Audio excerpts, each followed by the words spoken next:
Then we switch to Scar. Now Scar is Mufasa's brother, evil brother. The king always has an evil brother. And so does the hero. The hero always has an adversary. And the reason for that is the king always has an evil brother. And that means that the state always has a tyrannical element. And the tyrannical element exists for two reasons. One is the state deteriorates of its own accord.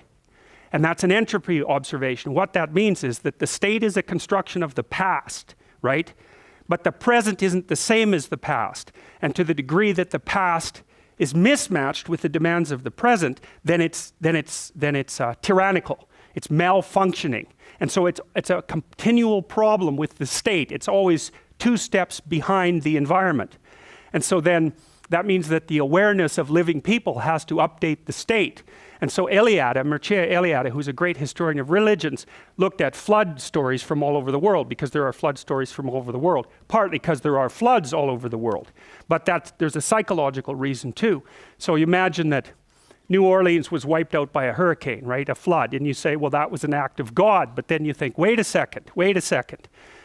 They knew those damn dikes weren't going to hold. They knew they weren't built strong enough. They took the money that was allocated to the dikes and spent it badly, and that was willful blindness. And so you could say that it was God who caused the flood, so to speak, metaphorically, but you could also say that it was the degeneration of the state and the willful blindness of the politicians that caused the flood. In Holland, they built the dikes to withstand the worst storm in 10,000 years.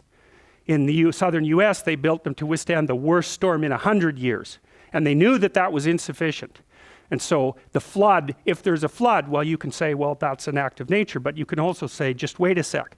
Maybe there was a flood because we looked the other way and because our systems were out of date. And that's why in flood stories, there's a continual theme, which is the people get wiped out by the flood because God judges them harshly for their senility and their willful blindness. And it's a story that's very much, you'll have a flood in your life, right? It'll be a flood of chaos, and you'll find of one form or another, and you'll find when you investigate the causes of the flood that some of it will be, and sometimes this is the case, it's just random. You just got singled out, you got a terrible disease, and that's the end of you, or something like that. But there'll be other situations where the flood comes and you're surrounded by chaos, and you'll look into it and you'll think, I knew this was coming.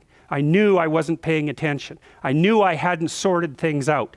And the consequences of that will have cascaded and wiped you out. And then you're in real trouble, because not only did you get wiped out, but you also know it's your fault. And that is not a good thing. That makes you bitter and resentful and murderous when that happens. So